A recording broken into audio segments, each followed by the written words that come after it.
అందరికీ నమస్కారం. Welcome back to my channel.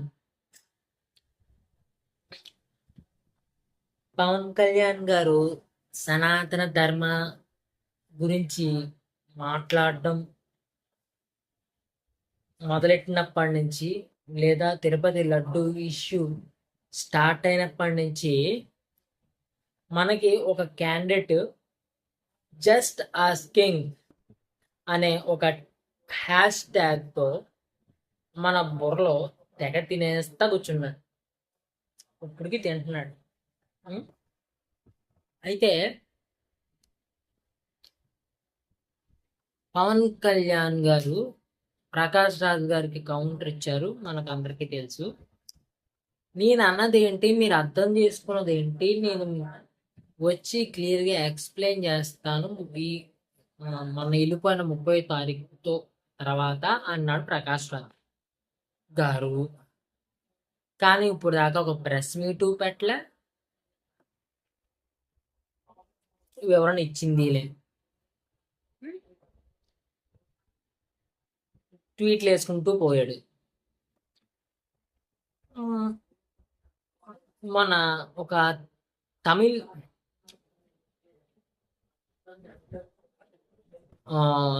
ఒక కవి సమ్మేళనం అనుకుంటా, అందులో పార్టిసిపేట్ చేశాడు. అందులో స్టాలిన్ ఉన్నాడు, ఉదయనిధి స్టాలిన్ ఉన్నాడు. దాని తర్వాత ఒక ఒక ఛానల్కి, యూట్యూబ్ ఛానల్కి ఇంటర్వ్యూ ఇస్తూ అన్న మాటలు, దానికి మనం చిన్న కౌంటర్ ఇచ్చే ప్రయత్నం చేద్దాం. గట్టిగా ఇద్దాం, ఈ దెబ్బతో పగలదు. ఈయన అంటాడు, పవన్ కళ్యాణ్ రాజకీయాల్లో ఫుట్బాల్ లాగా ఎవరు పడితే ఉపయోగించేసుకుంటున్నాడు, సొంతంగా ఏమీ ఒక ఎంపరర్ లాగా ప్రవర్తించట్లేదు అంటాడు. పోనీ ఈయన ఏమైనా ఎంపరర్గా ఉన్నాడా? ఒకడు ఎంపరర్గా ఉంటేనే కదా ఇంకొకటి ఎంపరర్గా ఉన్నావా లేదా అని నువ్వు క్వశ్చన్ చేయగలిగేది. నువ్వు ఎంపరర్గా ఉండవు. ఎందుకు ఉండవు చెప్తాను.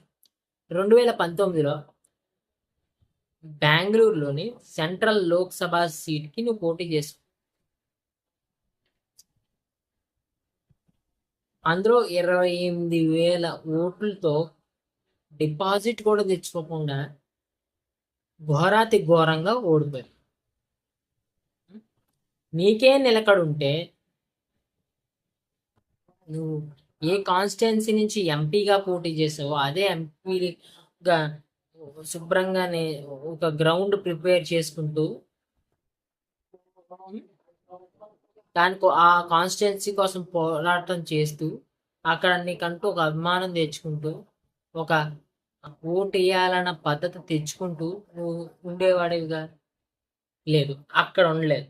అక్కడి నుంచి మళ్ళాని హైదరాబాద్ వచ్చేసి మా ఎలక్షన్స్లో పోటీ చేసి, అది ఇప్పుడు నువ్వు విమర్శిస్తున్న పవన్ కళ్యాణ్ గారు, మెగాస్టార్ చిరంజీవి గారు, నాగబాబు గారు నీకు సపోర్ట్ చేస్తే నువ్వు పోటీ పడు. నీకు వచ్చిన ఆ 200-300 ఓట్లు కూడా ఈ మెగా ఫ్యామిలీ అన్న పాయింట్తోనే వచ్చినాయి. నువ్వు సొంతంగా గెలిచేసి పీకేసింది ఏం లేదా. పోనీ నీకు సపోర్ట్ చేశారన్న దాని మీద నువ్వు ఏమన్నా ఏంటంటావు, కృతజ్ఞతాభావం చూపించావా? లేదు. పోను అక్కడ చిత్తుగా విష్ణు గారు నిన్ను ఓడించేశారు. పోనీ మా ఎలక్షన్స్లో అయినా ఉండి ఆ మా ఎలక్షన్స్లో విష్ణు గారికి అపోనెంట్గా ఉంటూ అక్కడైనా సరిదిద్దే ప్రయత్నాలు చేసావా? అక్కడ క్వశ్చనింగ్ పాయింట్లో ఉన్నావా? ఒక అపోజిషన్ పాయింట్ మెయింటైన్ చేసావా? లేదు. అక్కడి నుంచి కొడితే మళ్ళీ 2023 ఎలక్షన్స్లోని కర్ణాటక తరఫున క్యాంపెయిన్ చేసావు. కాంగ్రెస్ నగ్గింది, కానీ నేను పట్టించుకోలేదు. ఈడాడు బోడిగాడు అని పట్టించుకోకపోయేసరికి ఇంకా ఎక్కడ ఏం చేయాలో తెలియక ఇప్పుడు తమిళనాడులోకి వచ్చి పడ్డా. ఒక లడ్డు వివాదం వచ్చింది. దాని మీద నీకు ఆల్రెడీ ఉన్న దురద, బీజేపీ మీద ఉన్న దురద, హైందవ మతం మీద లేదా హైందవ ధర్మం మీద నీకున్న దురద, ఈ దురద నువ్వు కంటిన్యూ చేసుకుంటూ వచ్చావు. ఆ దురద కొలితే నీకు ఆల్రెడీ చాలా నేషనల్ మీడియా ఫోరమ్స్ నీకు గోపల పగిలినాయి. ఇప్పుడు ప్రస్తుతం తిరుపతి లడ్డూ మీద అగనెస్ట్ గా కేసు వేసిన సుబ్రహ్మణ్యం స్వామి గారే నీ మాట పగలగొట్టారు. కావాలంటే ఆ వీడియో చూసుకో, యూట్యూబ్లో బోల్డ్ సార్లు దొరికింది. నీ మీద కోపంతో ఎంతమంది ఆ వీడియో చూసారు, ఎంతమంది ట్విట్టర్లో కూడా పెట్టారు చూసుకో. ఇప్పుడు నువ్వు పవన్ కళ్యాణ్ గారు సనాతన ధర్మం పాయింట్ మీద ఈ ఉదయనిధి స్టాలిన్ని ఎప్పుడైతే కౌంటర్ ఇచ్చారో నువ్వు వెంటనే వచ్చేసావు.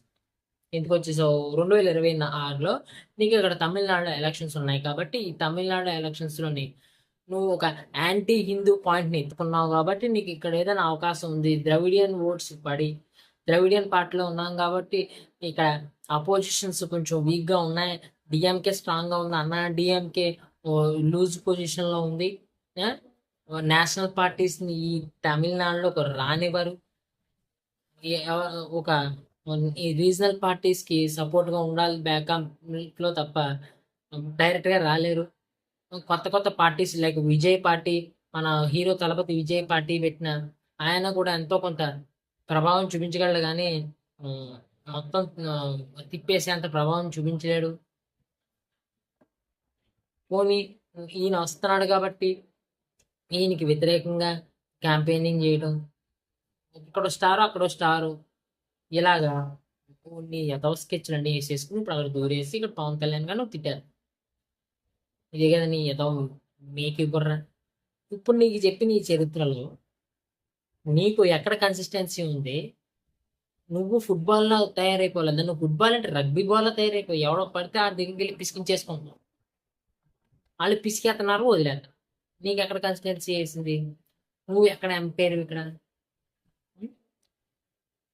హైందవ మతం ప్రమాదంలో లేదు, బీజేపీ ప్రమాదంలో ఉంది కాబట్టి ఇలాంటి నాటకాలన్నీ సృష్టిస్తోంది అని నువ్వు అంటున్నావు.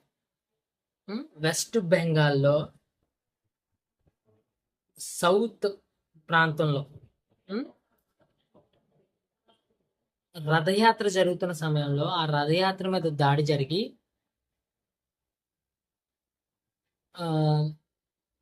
చేయడం జరిగింది. అది హైందవ ధర్మం మీద అటాక్ కాదా?